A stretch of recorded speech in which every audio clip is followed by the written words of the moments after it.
ઉદાયન રાજા ની વર્તમાન દેશ વીરતી રૂપ અવસ્થા શ્રમણોપાસક જેની ભગવાન મહાવીર પ્રત્યે કેવી ભીતરમાં અનન્ય ભક્તિ પણ યોગ, ધ્યાન પણ યોગ, જ્ઞાન યોગ, ક્રિયા યોગ.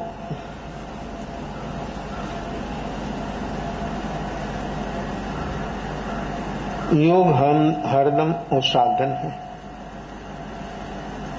साधन से जो साध्य तक पहुंच सकता है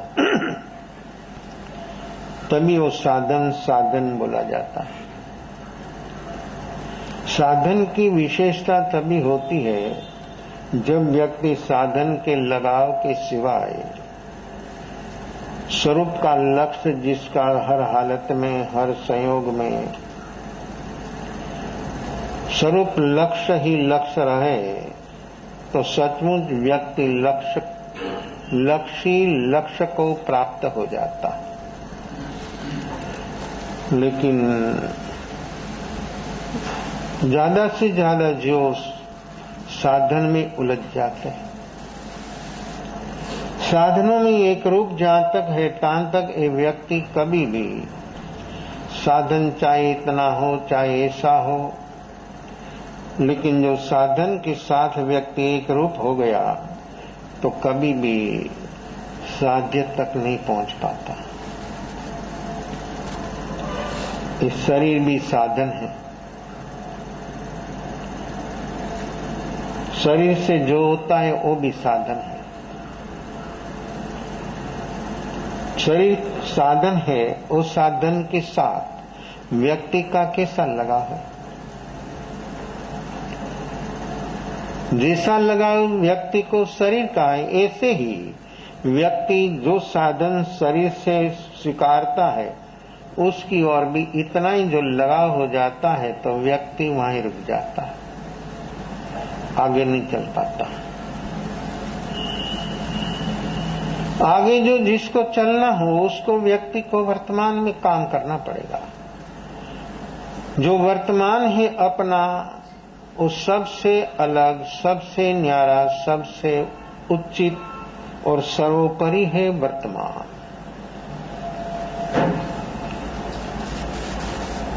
अपना वर्तमान कैसा है, और जैसा वर्तमान होता है ऐसा भावी होता है. और जो व्यक्ति वर्तमान में जागा नहीं तो जैसा भूतकाल ऐसा वर्तमान हो जाता.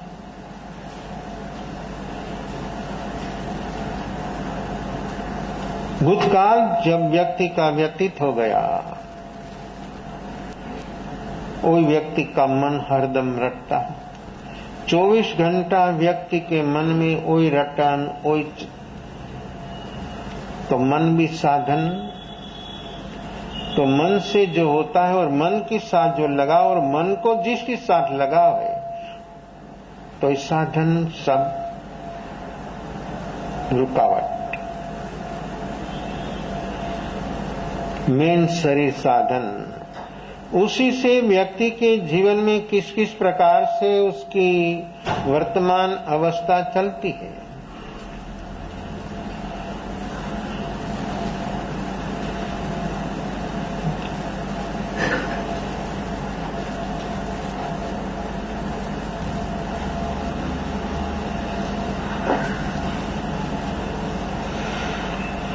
जहां जहां तक व्यक्ति की वर्तमान अवस्था ही ऐसी रहेगी और ऐसे ही व्यक्ति चलेगा, तहां तक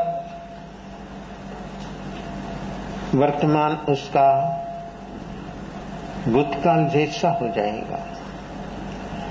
अपना मन का अनुसंधान भूतकाल के साथ ज्यादा से ज्यादा, और भूतकाल का अनुसंधान क्या दिखलाते हैं आपको मालूम है. आपका सिलसिला, आपकी कंटिन्यूस अवस्था जो भूतकाल के साथ चल रही है, वो किस लिए? अपना अनुसंधान भूतकाल के साथ क्यों नहीं टूटता? और भूतकाल तो हरदम आश्रव रूपी अवस्था है। भूत भावी में रहना, भूत भावी में जीना, वो तो आश्रव ही आश्रव है। पाप आश्रव और बंध वो सभी को ही है, छोड़ने योग्य है सभी को। हरदम हर हालत में व्यक्ति को पाप आश्रव और बंध से मुक्त होना है। लेकिन अपना मन 24 घंटा भूत भावी में रहता, आश्रव से मुक्त कैसे हो? इसलिए तो वर्तमान है, और वर्तमान में जो व्यक्ति जिएगा, सर्वोपरि जो है वो वर्तमान है। और वर्तमान की जो एक एक क्षण की जो विशेषता है, उसकी जो कीमत है, वो तो तभी अपने को अनुभव जब होगा। व्यक्ति वर्तमान में निर्विकल्प जब होगा, तभी व्यक्ति को वर्तमान क्षण की विशेषता समझ में आएगी।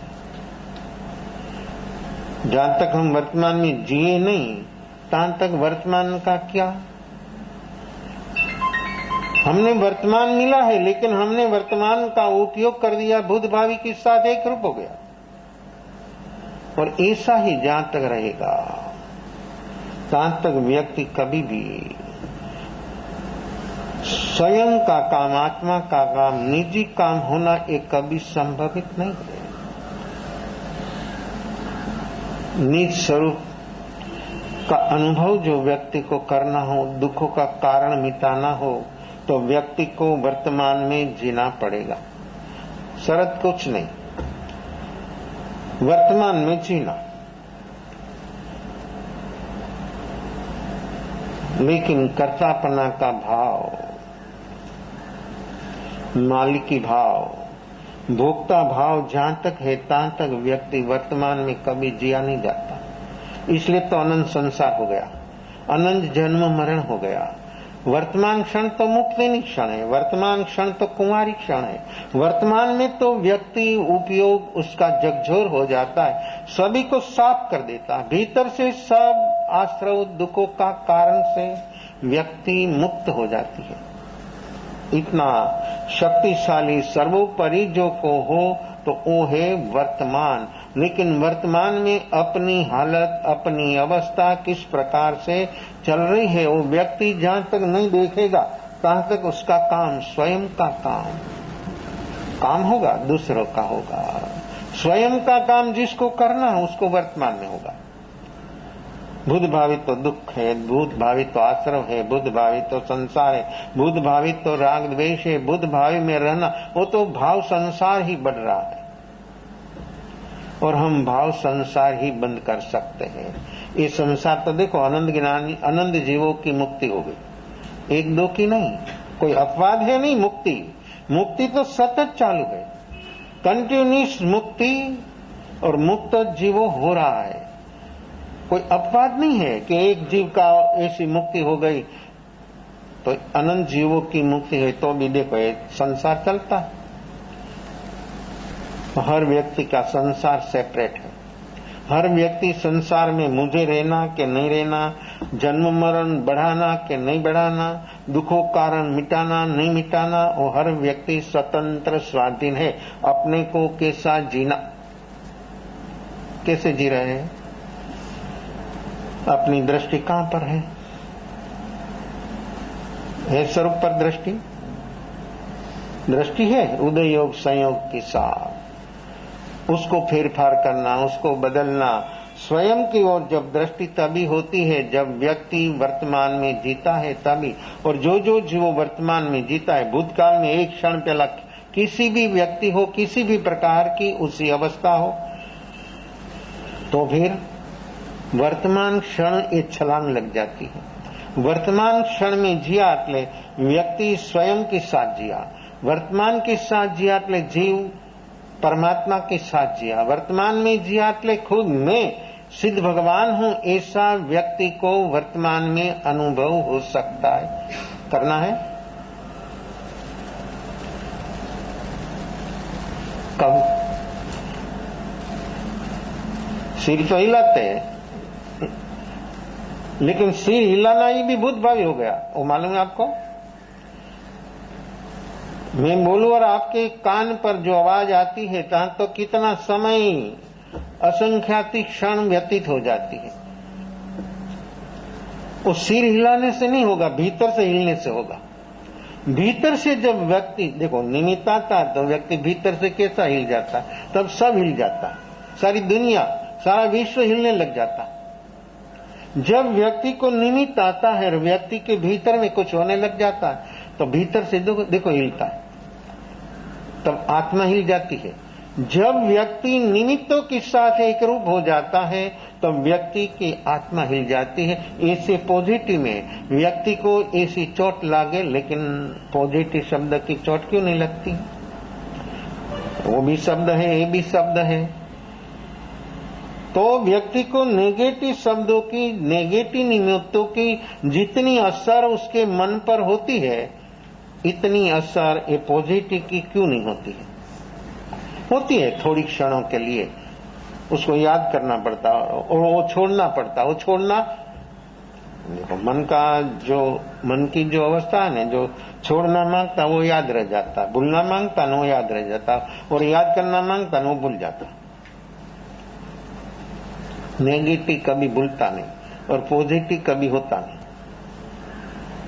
पॉजिटिव वर्तमान है, और वर्तमान में जहां तक हम नहीं रहेंगे, वर्तमान में जहां तक हम नहीं जिएंगे, तहां तक मैं कौन हूं, वो मेरा स्वरूप क्या है, वो व्यक्ति को कभी मालूम नहीं। हाँ, शब्दों से आपको मालूम है, और शब्दों में आप रुक गए हैं।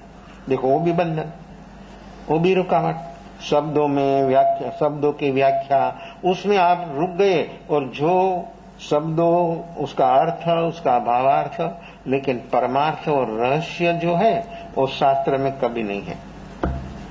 शब्द का अर्थ होता है, कभी भावार्थ होता है, पर रहस्य और परमार्थ शास्त्र का एक कभी शास्त्र में नहीं होता।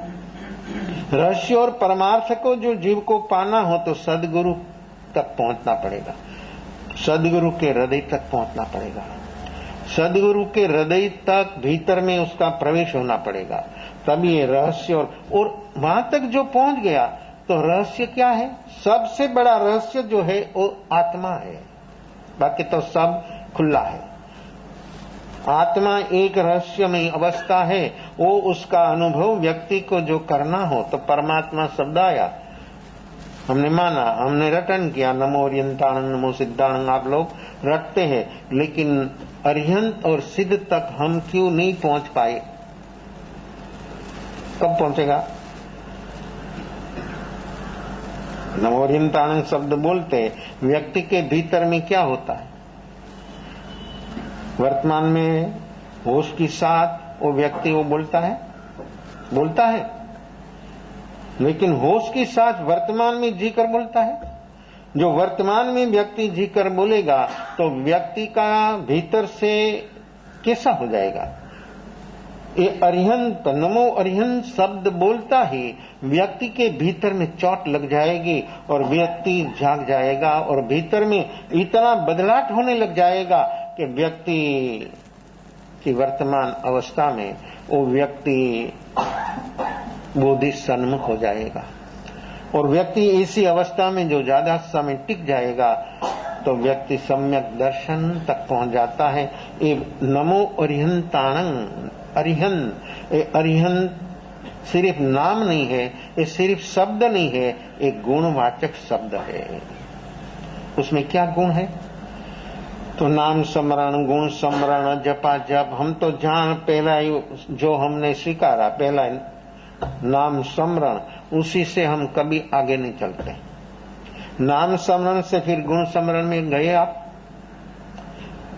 आप छोटा बच्चा होता उसको भी नवकार मंत्र सिखा देते,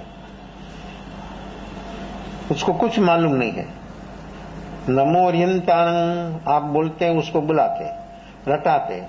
रटने वाला को खबर नहीं है, रटाने वाला को भी खबर नहीं है कि अरिहंत क्या है, सिखा देते हैं। वो बोलता है, आप भी बोलते, वो भी बोलते, आपको भी अरिहंत कौन है मालूम नहीं है, तो बच्चा को भी मालूम, क्या फर्क आता है? तोता को सिखा देते हैं राम राम, पढ़ा देते हैं, वो तोता पढ़ता है और तोता बोलता है राम राम। तो राम कौन है? तोता को मालूम है राम कौन है। आपको भी ऐसा राम शब्द आएगा तो आपको भी ऐसा है, दशरथ का पुत्र राम, ओ राम तो हो गए, अपनी भीतर बैठा हुआ राम सोया है, वो राम को जगाना है। राम शब्द बोलता भीतर में आराम हो जाए, अरियन शब्द बोलता झंकृत हो जाए, भीतर में रोम रोम व्यक्ति का प्रफुल्लित हो जाए, व्यक्ति के भीतर से आंख से आंसू बहने लग जाए, व्यक्ति के भीतर में कैसी एक अवस्था हो जावे। ऐसी एक नमो अर्यंतानंद शब्द में कितना सामर्थ्य है, कितनी शक्ति है, लेकिन वो अनुभव अपने को क्यों नहीं होता है? हम रखते हैं, बोलते हैं, लेकिन बोलने में अपना मन है। बोलते हैं, कोई भी आप स्मरण करते, जप करते, धुन लगाते, लेकिन उसमें अपना मन है। अपना मन जो भी उसमें नहीं है, तो फिर व्यक्ति के भीतर में मैं कौन हूं, वो अनुभव कब होगा? अरिहंत का नाम लेते ही व्यक्ति के भीतर में ऐसा एहसास होना चाहिए, मैं भी अरिहंत हूं, मेरा स्वरूप भी ऐसा है। और एक गुणवाचक शब्द, मेरी आत्मा भी ऐसे ही गुणों की धारक है और उसने संपूर्ण गुण प्राप्त अनुभव में है। मेरे भीतर जो एक गुण है, उसकी जो निर्मल पर्याय है, वो मुझे वर्तमान में अनुभव करना है। तो ये अनुभव करने के लिए मेरी आत्मा के ऊपर जो परतों लगी है, उसी से मैं बाहर कैसे आऊं, उसी से मैं मुक्त कैसे हूं? बाहर आना, उसी से व्यक्ति को मुक्त होना है। जो व्यक्ति सही अर्थ में ऐसा जो स्मरण करेगा, तो सचमुच ये व्यक्ति का कैसा हो जाएगा? गुण स्मरण, नाम स्मरण से गुण स्मरण, गुण स्मरण से अजपा जप में जो व्यक्ति पहुंच जाता है, तो उसकी हालत, उसकी अवस्था मन की पार पहुंच जाता है। अजपा जब तक जो व्यक्ति पहुंच जाता है, तो व्यक्ति का वो मन से पार पहुंच गया, और उसका जैसे अपना श्वासोश्वास हरदम चलता है, 24 घंटा लेना नहीं होता। और तो जब तकलीफ होती है, ऑक्सीजन लेना पड़ता, तब मालूम होता आपको कि ऑक्सीजन सहज मिलता हो कितना कीमती है। जैसे श्वासोश्वास सहज चलता है, ऐसे गुण स्मरण व्यक्ति के भीतर में सहज चलता है, 24 घंटा रोम रोम में गुंजित होता। उसकी श्वास में वो स्मरण सतत अजपा जब शुरू होता है, वो कभी बंद नहीं होता। ऐसी है अपनी अजपा जप की अवस्था। तो ये भी साधन है। सब साधन तभी तक है कि जो व्यक्ति ये साधन से जहां तक उसको पहुंचना है, साध्य तक वो पहुंच जावे, तो साधन उसके लिए साधन है। दूसरों के लिए वही साधन सेट होता है, ऐसा नहीं है। हर जीव की वर्तमान अवस्था अलग अलग प्रकार की है। तो व्यक्ति के जीवन में जो एक कार्य, अपना कार्य, निजी कार्य, तो ऐसा स्मरण जो व्यक्ति के भीतर जो हो जाए, तो इस स्तुति ये भक्ति है, परमात्मा की भक्ति है, भक्ति योग है। लेकिन भक्ति योग में तो पहला ही कदम में, भक्ति योग में पहला ही कदम में व्यक्ति को क्या समर्पित? सही भक्ति, अर्थ भक्ति, जिज्ञासु भक्ति, तन्मय भक्ति, पराभक्ति, ये कब प्रकट होती है? भक्ति, ऐसी भक्ति। तो भक्ति में तो व्यक्ति को पहला ही कदम पर ईगो, आप कोई भी अनुष्ठान स्वीकारे, अपनावे, लेकिन अपने भीतर से, भीतर की प्रकृतियों से व्यक्ति बाहर आ रहा है, उसी से व्यक्ति ऊपर उठ रहा है। वो जो काम होगा तो समझना कि ये साधन उसके लिए बराबर है। जो व्यक्ति वो प्रकृतियों से, भीतर से प्रकृतियों से व्यक्ति जो ऊपर उठ नहीं पाएगा, तो वो साधन उसके लिए बंधन। साधन किस लिए अपनाया? मुक्त होने के लिए। किसी से मुक्त होना है? ध्यान हो, योग हो, ज्ञान हो, क्रिया योग हो, कोई भी योग आप स्वीकार, आपकी रुचि क्या है। लेकिन वो सब साधनों से व्यक्ति को काम क्या करना है? भीतर रही हुई प्रकृतियों से व्यक्ति को ऊपर उठना है। वो ऊपर उठेगा तो वो साधन उसके लिए साधन बराबर है, और जो ऊपर नहीं उठ पाया तो वो साधन क्या काम का। हाँ, इसे मानेगा कि हाँ हमने कुछ कर लिया लेकिन कुछ पल्ले नहीं पड़ा, कुछ जीवन में अनुभव रूप अवस्था नहीं हुई। मानता है तो धर्म मानना नहीं है, धर्म तो अनुभव करने की चीज है, धर्म तो मिट जाने की चीज है। ऐसा स्वभाव रूप धर्म, आत्मधर्म, जो दुखों का समस्त कारणों जिससे मिट जाता है, वो स्वभाव रूप आत्मधर्म अपने को जो अनुभव करना हो, तो आपकी वर्तमान में जो ये उदायन जैसी भक्ति व्यक्ति के भीतर में जो प्रकट होती है, तो व्यक्ति में कितनी समता, कैसी समता प्रकट होती है, कैसी समता, कैसी धीरज प्रकट होती है। ऐसी समता और धीरज व्यक्ति के भीतर में जब प्रकट होती है तो व्यक्ति सचमुच भीतर से बदलने लग जाता। वो बदलाव है अपना भीतर का, तो ये उदायन भगवान महावीर की और ऐसी भक्ति उनके जीवन में सारा रोम रोम झंकृत हो जाता है।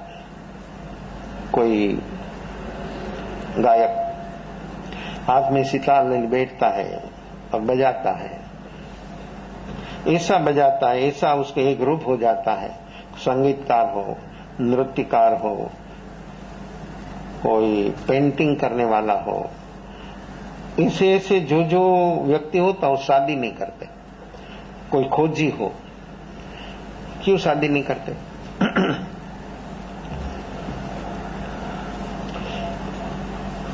किस लिए नहीं करते?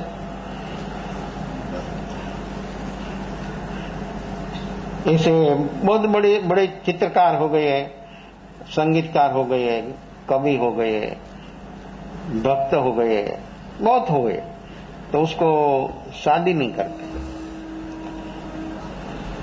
तो क्यों? वो जो उसने स्वीकारा है भक्ति योग, तो भक्ति के साथ उसकी शादी हो जाती है। व्यक्ति इतना एक रूप उसमें हो जाता है, वो व्यक्ति वो साधन के माध्यम द्वारा ऐसा वो भीतर में डूब जाता है कि व्यक्ति स्वयं स्वयं को भूल जाता, खुद को भूल जाता। स्वयं को भूलने के लिए ये सब साधन है। ये साधन स्वयं को जो व्यक्ति भूल गया तो स्वयं की याद आ गई। जो व्यक्ति खुद को इस सब उदय भाव को जो भूल जाता है, तो व्यक्ति के भीतर में स्वयं का अनुभव हो जाता है, स्वयं का अनुसंधान हो जाता है। ऐसा है ये संगीत, और ऐसा है कोई चित्रकार, ऐसा है कोई भक्ति। भक्ति में व्यक्ति इतना एक रूप तल्लीन हो जाता है, तो व्यक्ति की वर्तमान अवस्था कैसी हो जाती है। मीरा की भक्ति, सहजों की भक्ति, दया की भक्ति, लल्ला की भक्ति, नरसिंह की भक्ति, कबीर की भक्ति, कैसे कहां पहुंच गया? वो कोई चौथा आरा की बात मैं नहीं बोल रहा हूं। आपका मन फिर सोचेगा वो तो सब चौथा आरा की बात है। चौथा आरा की बात नहीं, ये तो अभी की बात है। कैसी भक्ति वो लोगों की। और जो ये भक्त थे वो सब अनपढ़, कुछ नहीं पढ़ा लिखा, तो फिर उसके भीतर में कैसी एक भक्ति, और ये भक्ति जीवन में प्रकट होते ही वो व्यक्ति की अवस्था कैसी बदल गई। किसने बदल दिया? जो पढ़ा लिखा आदमी होता है, बहुत सोचता है, बहुत समझता है, वो जो व्यक्ति को बदलने में बहुत समय लगता है, बदलता है लेकिन समय लगता है। तो अवस्था ऐसी होती कि जो वो सीखा है वो सब सीखा हुआ ब्रेन वॉश करना पड़ता है। जब व्यक्ति अनसीखा हो जाता है, वो जो मान्यता बनाई है। एक संगीतकार के पास 3 युवान संगीत सीखने के लिए आए। चलता है क्लास, बहुत लोग सीखते हैं, बहुत बहुत तरीके के क्लास। तो इस संगीत क्लास में हो गए। संगीत का जो सिखाने वाला था उसके पास जाकर वो नमस्कार किया। देखो, कुछ भी बाहर में इन लोग का, परलोक का कुछ भी सीखना हो तो व्यक्ति को क्या होना? वो सीखना है। जिसको जो सीखना है उसको शिष्य बनना पड़ेगा। शिष्य बनता है वही सीख सकता, सीखता है, सही सीखता है वही शिष्य हो सकता। कब सीख सकता है? और व्यक्ति को सही जो सीखना तो झुकना पड़ता, और झुकना सिर्फ बाहर से व्यवहार से भी झुकना। आपको कोई लोग झुके आपके घर में चरण स्पर्श कर आपको प्रणाम करे तो आपको कैसा लगता है? आपके भीतर में कैसा होता है? घर के मेंबरों वडील को ऐसे सुबह उठकर जय जिनेन्द्र बोलकर झुककर प्रणाम करे तो व्यक्ति को कैसा लगता? घर का व्यक्ति, और वो व्यक्ति फिर दूसरों के साथ ऐसा बिल्कुल उल्टा व्यवहार करे तो कैसा होता? उसके साथ जो कोई ऐसा सही जो मानते हैं, देखो तो बहुत, आप क्या बोलेंगे उसको? किसी के घर पर आप जाएंगे तो आपको कोई हाथ जोड़ कर प्रणाम करेंगे, जय जिनेन्द्र बोलेंगे तो आपको कैसा लगता है? और किसी के घर में जाओ तो बेल मारोगे, खोलने तो आएगा, काम वाला आएगा, व्यक्ति नहीं आएगा। व्यक्ति को फुर्सत नहीं है। स्वयं के लिए तो व्यक्ति को कहां पर फुर्सत है? और आया और सामने भी नहीं देखा, आपको बैठने का भी नहीं बोला तो आपको कैसा लगता? गए आप काम के लिए गए और आपको उचित व्यवहार जो होना वो आपने देखने में नहीं आया तो आपके मन में क्या होता है? अच्छा लगता है? क्यों? तो आपका व्यवहार दूसरों के लिए कैसा है आपने कभी देखा है? आपने कभी सोचा है? आपकी ओर कोई ऐसा व्यवहार कर दे तो आपको ठीक नहीं लगता है, अच्छा नहीं लगता, तो आपका व्यवहार दूसरों की ओर कैसा है वो आपने कभी देखा है? बाहर के जगत में तो आप और ले, पहला देना फिर लेना। जैसा तुम देंगे ऐसा तुमको मिलेगा। बच्चों को भी, बाहर के भी, ये उचित व्यवहार जो बाहर में चल रहा है उसमें तो आप दो और लो। ये तो सब बिल्कुल स्थूल से स्थूल व्यवहार है। वो व्यवहार की बात तो बहुत बहुत जगत में कभी देखने में भी आती है, कभी नहीं भी देखने में आती है। लेकिन यहां पर जो भक्ति योग है, ये भक्ति योग में तो क्या काम करना है? ये काम कैसा करना है? यहां तो परमात्मा को उसको रिझा देना है। तो 3 संगीत सीखने के लिए गया क्लास में। एक पहला एक विद्यार्थी जो था उसके सामने बैठा, बोला कि क्या आपको सीखना है? तो क्या संगीत सीखना है। तो संगीत के बारे में आपने कुछ जाना है, कुछ आपने सीखा है? तो क्या हाँ, थोड़ा मैंने सीखा है, थोड़ी मैं उसकी पद्धति जानता हूं। दूसरों को पूछा तो कि मैं सिर्फ सारे गम पदनी सा सीखा हूं, दूसरा कुछ नहीं सीखा। तीसरा को पूछा कि मैं कुछ नहीं जानता, कुछ मालूम नहीं, लेकिन सीखना है। तो पहला को बोला कि तेरी 1000 रुपया फीस होगी, दूसरों को बोला कि 500, और तीसरा को बोला कि 100 रुपया। आप भी कोई ऐसी जगह पर जाए और वस्तु ले, आपके सामने कोई लेते हैं और आप भी ले रहे हैं, तो उसको 100 रुपया, आपको 500 रुपया, वही चीज, इतनी चीज वजन से, तो आप सह सकेंगे? आप बोले के बिना रह सकेंगे? क्या बोलेंगे कि एक वस्तु, एक क्वालिटी, वजन सरीखा और इतना कीमत, और इसकी इतनी कीमत क्यों? और एक व्यक्ति आए तो फ्री ऑफ दे देता है, तो ऐसा क्यों?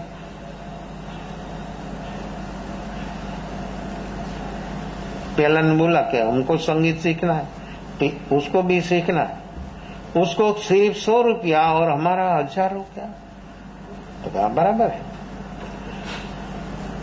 तुमने जो सीखा है ना, सब गलत सीखा है ना, वो पूछने के लिए, ब्रेन वॉश करने के लिए तुम्हारे पीछे मुझे ज्यादा मेहनत करना पड़ेगा।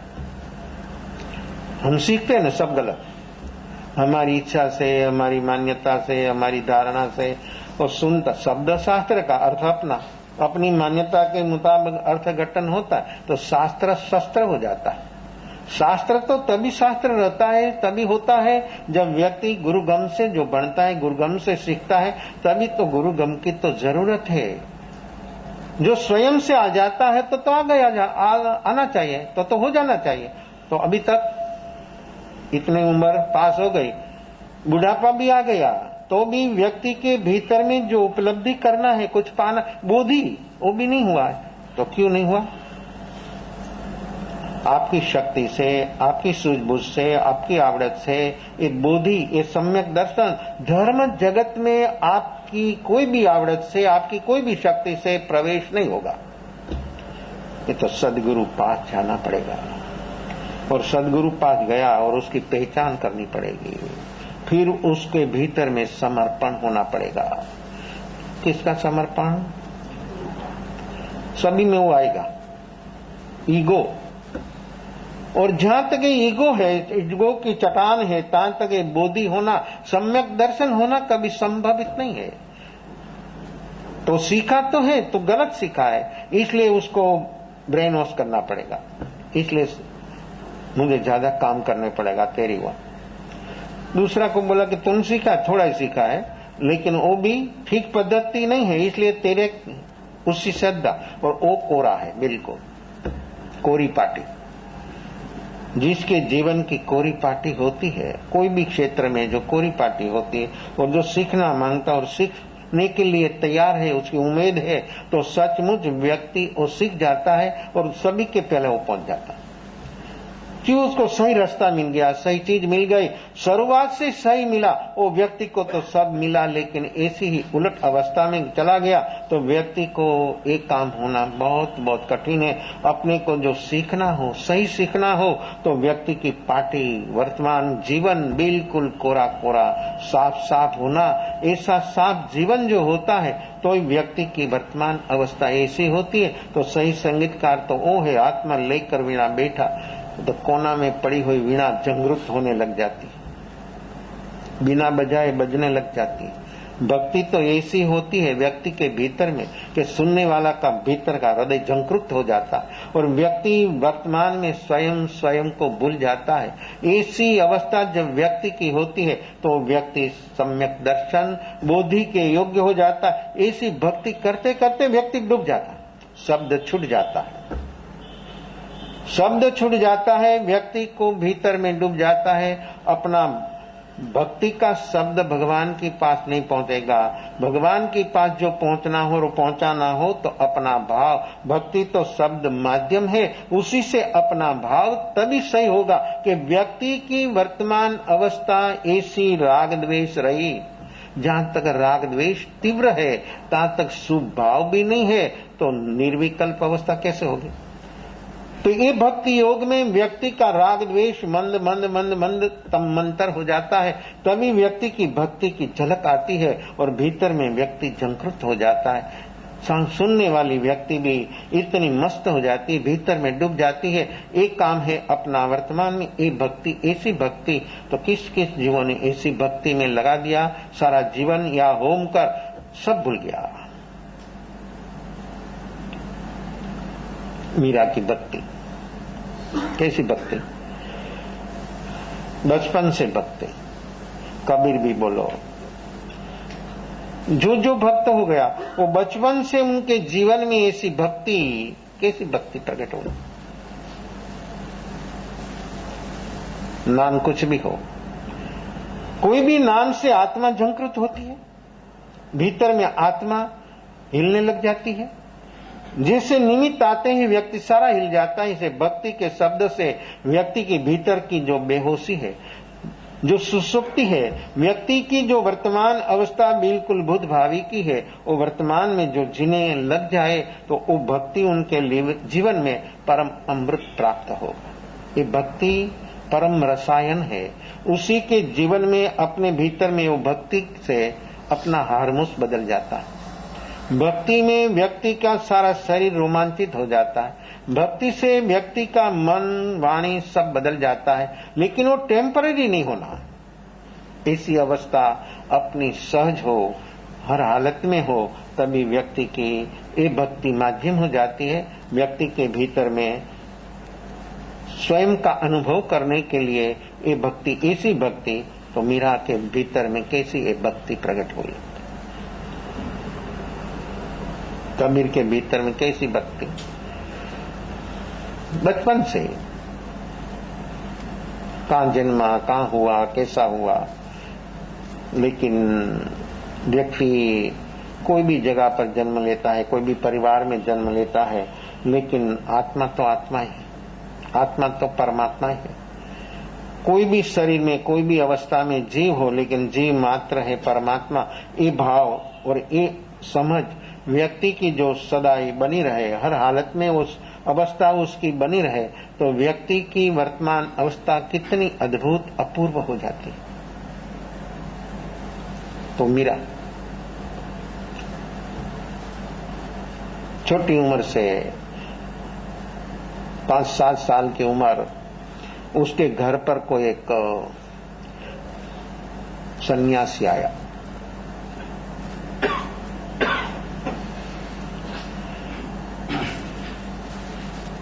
सुबह में वो सन्यासी ने कृष्ण की एक मूर्ति निकाली, उसकी सामने वो भक्ति करी।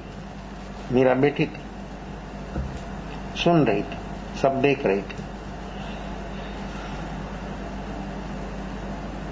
बचपन, छोटे बच्चे को भी कैसा एक रुचि हो जाती है। भूतकाल का संस्कार वर्तमान में एक छोटा ही निमित्त मिलते उसका अनुसंधान हो जाता है। थावरजा कुमार जरूखा में खड़ा है, रास्ता पर से एक मुनि जा रहा है और लोगों देख रहा है, लोगों को, लोग आते हैं जाते हैं।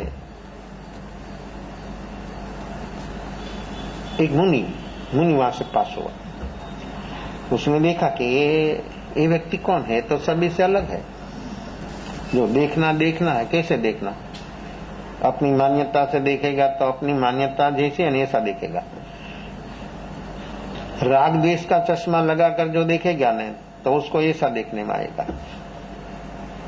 मूल्यांकन नहीं, देखना, इसे सुनना, अपनी जो 5 इंद्रियां है उसी का जो विषय है, उसको कोई मूल्यांकन नहीं, कंपेयर नहीं, किसी प्रकार से दबाव नहीं।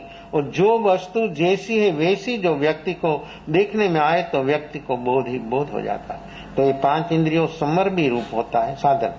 5 इंद्रियों से समर रूप साधन भी होता है और 5 इंद्रियों से आश्रव रूप साधन भी होता है। वो इंद्रिया अपने पास सब कुछ है, लेकिन व्यक्ति वर्तमान में नहीं जिएगा तब तक ये सब साधन आश्रय रूप हो जाएगा।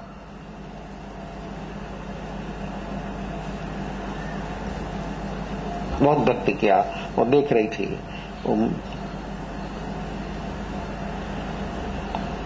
मुर्गा पुत्र ने देखा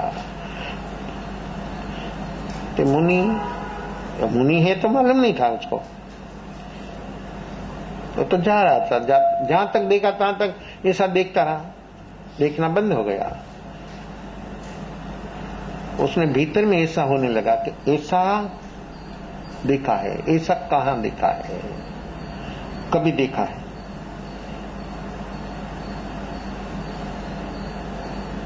ऐसे सोते सोते वो व्यक्ति झरोखा में खड़ा होते होते ही व्यक्ति ऐसा कभी देखा है, ऐसा कभी देखा है, डूब गया भीतर, निर्विकल्प हो गया, पर तो हट गई। व्यक्ति को क्या हुआ, देखो कैसे हो गया। झरोखा में खड़े खड़े मुनि तो ओझल हो गया, देखता बंद हो गया, और भीतर में ऐसा कभी देखा है, ऐसा कभी देखा है। देखना कैसा, सुनना कैसा, जाति समज्ञान, सम्यक दर्शन हो, जाति समज्ञान हो गया। और वो बोलता है सुयाणी में पंचमो वया, मुझे याद आता है मेरा 5 रत्न, बहुत समय से मैं ढूंढता था, मिलता नहीं था, आज मिल गया मुझे।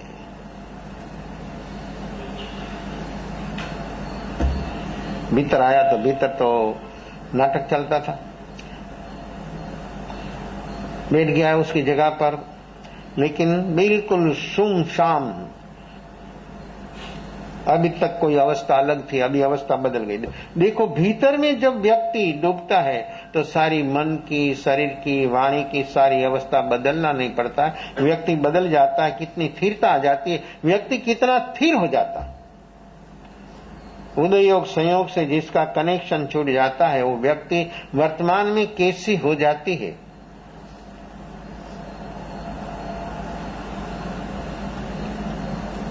सब उसकी पत्नियां उसको पास आकर बुलाने लगी कि क्या हो गया है तुमको, तुम कुछ बोलते नहीं, कुछ करते नहीं, क्या शून्य क्यों हो गया, क्या बात है। हिलाने लगे तो भी वो नहीं बोले। कैसी अवस्था, उसको निश्चित हो गया, उसको कुछ हो गया।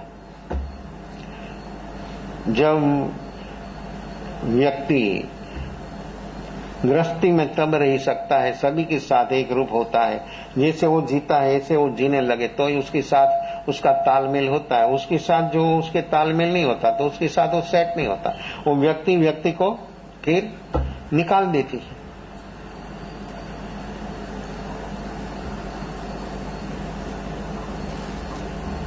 भीतर में कोई अलग सा ही हो गया, स्वयं की दुनिया में डूब गया, बाहर की दुनिया भूल गया, सब भूल गया। सामने देखता था तो भी नहीं देखता था भीतर में क्या है, ऐसी अवस्था। एक घटना है महावीर के समय की। पहला तीर्थंकर और लास्ट तीर्थंकर, और दोनों में पंच महाव्रत है, और बीच में 22 तीर्थंकर के समय में 4 महाव्रत है। वो बोलता है कि सुयाणी में पंच महायाणी। मुझे याद आता है, मुझे ख्याल आया कि मेरा 5 रत्न जो गुम हो गया था मुझे आज मिल गया, मेरे सामने आ गया। तो देखो कितना अंतर है। ज्ञान को समय का, क्षेत्र का कोई अंतर नहीं होता है, अपना मन बुद्धि में वो होता है। और जब व्यक्ति के ज्ञान, सम्यक ज्ञान जब प्रकट हो जाता है तो व्यक्ति को क्षेत्र भी, समय भी, वो सब समाप्त हो जाता है। ज्ञान की शक्ति ऐसी है कि व्यक्ति को आमने सामने, क्षेत्र चाहे इतना दूर हो लेकिन उसके सामने वस्तु, भूतकाल की चीज, जाति स्मरण ज्ञान, 2 चीज है, जाति स्मरण ज्ञान और जाति स्मरण। मति ज्ञान का ये भेद है। जाति स्मरण मिथ्यात्व जीवने होता है, 1, 2, 3 भव तक देखता है, और फिर उम्र होने पर वो सब चला जाता है, समाप्त हो जाता है। और जाति स्मरण ज्ञान, सम्यक दर्शन जो होता है उसको जाति स्मरण ज्ञान होता है। 5, 25, 50, 900, उसी से भी ज्यादा भवो भूतकाल का, खुद के भव, खुद की भवों की सीरियल वो देख सकता है। और भगवान महावीर ने और बुद्ध ने बहुत जीवों को ऐसे जाति स्मरण ज्ञान के प्रयोग में ले गए। मैं बोलूं, मैं उपदेश दो, तू देरा देख लेना, तेरी भूतकाल की क्या क्या अवस्था, क्या हालत तेरी थी वो तू देख ले। और जो व्यक्ति भूतकाल देखता है तो व्यक्ति सचमुच, व्यक्ति वर्तमान में ऐसा ऐसा हुआ है, वर्तमान में ये है, भूतकाल में ऐसा था। इसलिए सम्यक दर्शन होने पर एक ज्ञान होता है, और ज्ञान तभी उसको पचता है। जो सम्यक दर्शन नहीं होता तो ज्ञान भी नहीं पचता है, और व्यक्ति की वर्तमान अवस्था ऐसी विपरीत भी हो जाती है। तो मति ज्ञान का ये भेद, जाति स्मरण और जाति स्मरण ज्ञान।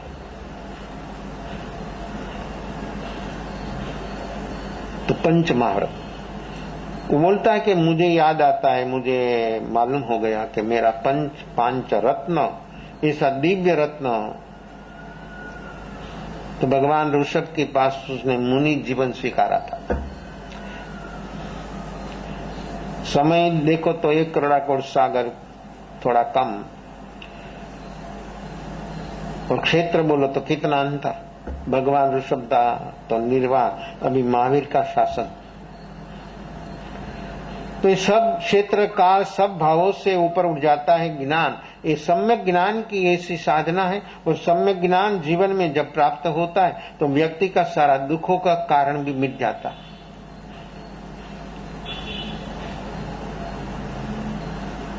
आया नीचे, मां के पास आया, उसके पीछे उसकी पत्नियों भी आई कि उसको कुछ हो गया है। वो कुछ बोलता नहीं, कुछ करता नहीं, हंसी मजाक सब समाप्त हो गया। हास्य, रति, अरति, भय, शोक, दुगुंसा, ये मोहनी कर्म की 9 प्रकृतियां है। 9 कसाय उसको बोलते हैं। तो ये 9 कसाय जो है उसी से और ज्यादा कसाय खड़ा होने की संभावनाओं है। तो सब उसका मिट गया। देखो, मिटाना नहीं पड़ता। श्रीमंताई तो इतनी थी कि कोई सीमा नहीं, लेकिन वर्तमान में जब भीतर की श्रीमंताई, आत्मा की श्रीमंताई, आत्मा का वैभव जब जीव को प्राप्त हो गया, उसका भोक्ता हो गया, तो बाहर की सब चीज छूट गई। छोड़ना नहीं होता, और छोड़ने से कभी कुछ छूटता नहीं। कोई भी चीज छोड़ने से छूटेगा नहीं। जब व्यक्ति के भीतर में ऐसा वैराग, ऐसा उपशम वैराग्य, ऐसा ज्ञान हो, तो व्यक्ति के भीतर से वस्तु का लगाव छूट जाता है, तो व्यक्ति को सारा संताप मिट जाता है। लगाव छूटने से संताप मिटता है, और लगाव छूटने से व्यक्ति को वर्तमान में संवर की घटना घटती है। लगाव जहां तक नहीं छूटता तहां तक संवर की घटना नहीं घटती है। त्याग होता है, लेकिन संवर और निजरा तो तभी होती है, उसको होती है जब भीतर से लगाव छूट जाता है, तभी।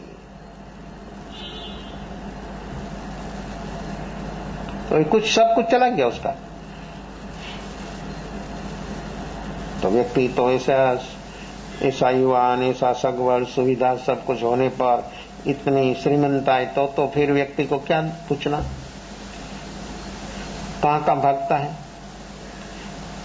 यौवन है, रूप है, संपत्ति है, लेकिन सन्मति नहीं हो तो क्या होता है।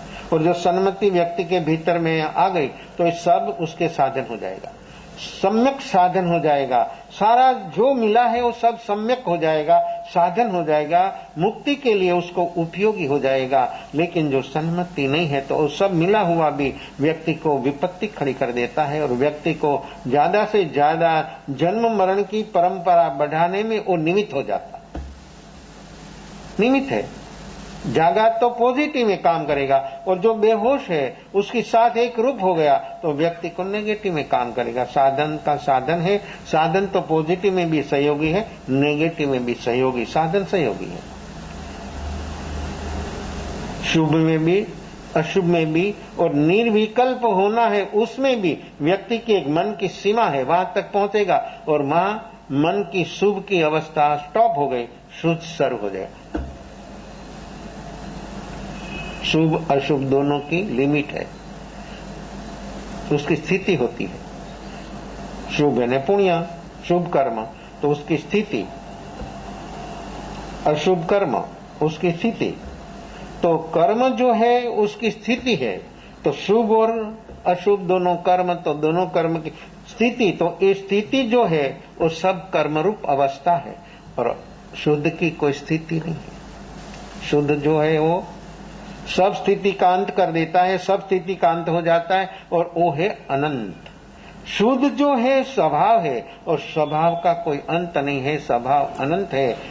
तो अनंत का अनुभव करना हो तो व्यक्ति शुभाशुभ भाव में जहां तक रहेगा तहां तक ये अनुभव होना ये कभी संभवित क्यों, और लिमिटेड है। मन, बुद्धि, इंद्रिया ये सब साधन लिमिटेड है, और वो जो है वो अनंत है।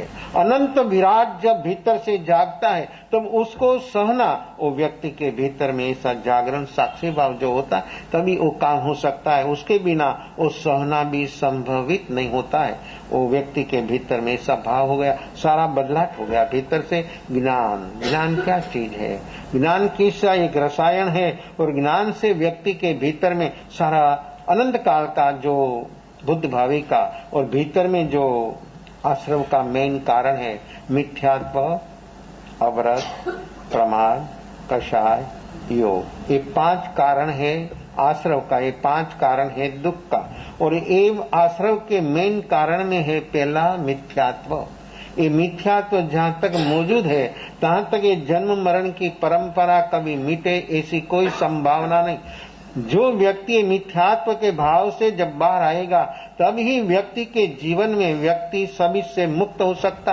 ये मुक्ति वर्तमान में जो व्यक्ति को मुक्त होना तो किसी से मुक्त होना है, मिथ्यात्व से, लेकिन मुक्त होता है तभी के व्यक्ति के कोई ऐसा साधन स्वीकार कर लिया और ये साधन के माध्यम से साध्य तक की लक्ष्य बनाया और उसकी ओर उसका प्रयाण हुआ तो सचमुच व्यक्ति के भीतर में ऐसी सम्यक घटना घट सकती है। तो ये देखा, देखते देखते खुद को देख लिया, जाति समय ज्ञान हो गया।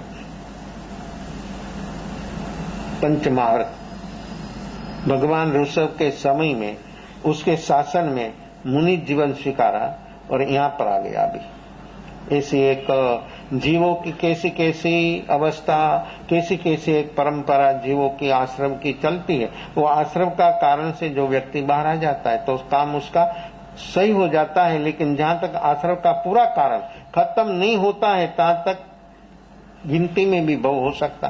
सारा आश्रम का कारण जो व्यक्ति का खत्म हो गया तो वर्तमान में ही व्यक्ति की मुक्ति संभवित हो जाती है। तो ऐसी मुक्ति अपनी वर्तमान में जो हमको अनुभव करना हो तो व्यक्ति वर्तमान क्या हमारा मन क्या काम कर रहा है, अपने मन में क्या चल रहा है, वो व्यक्ति जो देखने का अभ्यास करेगा तो मालूम होगा। तो ये समय तो भागा जा रहा है। तो ये भक्ति, ऐसी मीरा की भक्ति, सहजों की भक्ति उसने देखा तो कैसा देगा, उसका आत्मकल्याण हो, कोई मूल्यांकन नहीं, कंपेयर नहीं, देखते देखते भीतर डूब गया तो उसका भीतर से पर तो हट गई और स्वयं को ज्ञान हो गया। ऐसे अपने भीतर भी होता। व्यक्ति को खुद के वर्तमान जीवन में भी ऐसी घटना घट सकती है, लेकिन तभी जब व्यक्ति निर्विकल्प होता है तब ये पर तो हटानी नहीं पड़ती, बोलना नहीं पड़ता, हट जाती, खत्म हो जाता है। खत्म करना नहीं है, सही अर्थ में व्यक्ति की वर्तमान अवस्था में वो घटना सब घट जाती है। तो एक काम अपना है, निजी काम है, और वर्तमान में जो व्यक्ति काम करने के लिए तैयार हो तो सचमुच अपना काम सही अर्थ में अद्भुत और अपूर्व अपना अनुभव अपने को हो जाएगा। एक काम आज बाबू भाई और उसका बहन बम्बई में घाटकोपर में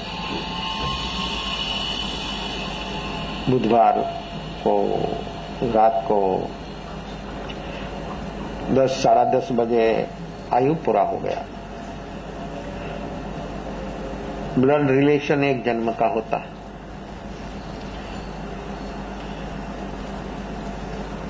आश्रम का रिलेशन, बंध का रिलेशन जीव को अनंत काल से चलता है।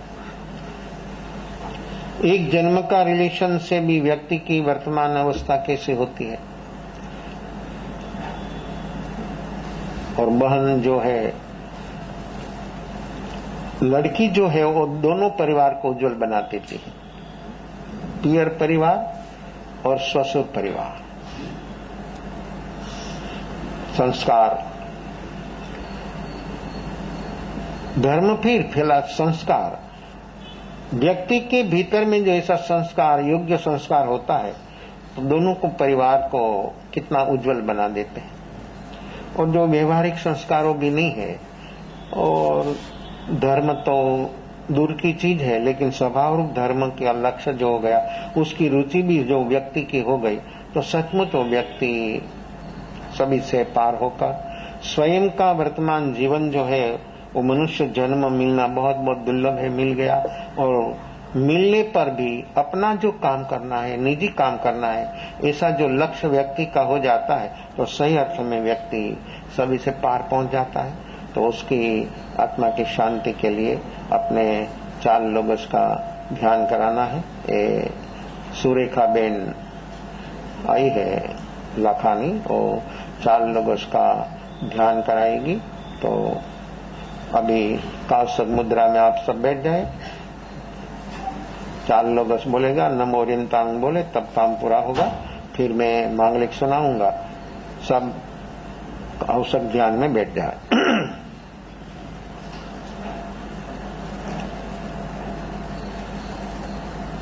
नमो ओरियंतांग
સાંજે 7 બજે ભક્તિનો કાર્યક્રમ 7 થી 8 કલાક રાખવામાં આવ્યો છે.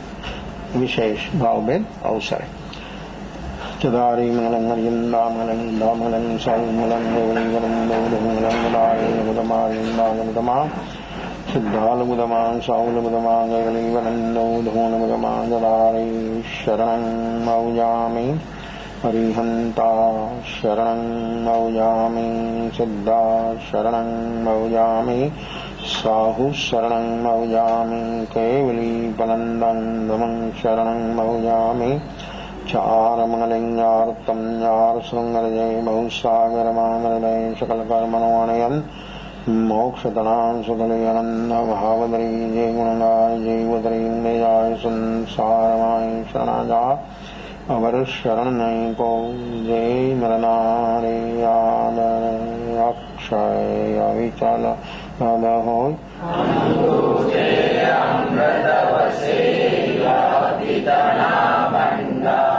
श्री गुरु गौतम समरिये मन वंचित वरदाता भावे भावन भाविये भावे दीजे ज्ञान भावे धर्म आराधिये भावे केवल ज्ञान भावे भजन निर्माण दिगुदो आयामीनं पयामीनं करेमि वन्दामि नमस्सामि सत्कारेमि सम्मानेमि कल्याणं मङ्गलं देव्यं चेयं वज्रास्वामि दिगुदो आयामीनं पयामीनं करेमि वन्दामि नमस्सामि सत्कारेमि सम्मानेमि कल्याणं मङ्गलं देव्यं चेयं वज्रास्वामि दिगुदो आयामीनं पयामीनं करेमि वन्दामि नमस्सामि सत्कारेमि सम्मानेमि कल्याणं मङ्गलं देव्यं चेयं वज्रास्वामि महावीर स्वामी भगवान की सदगुरु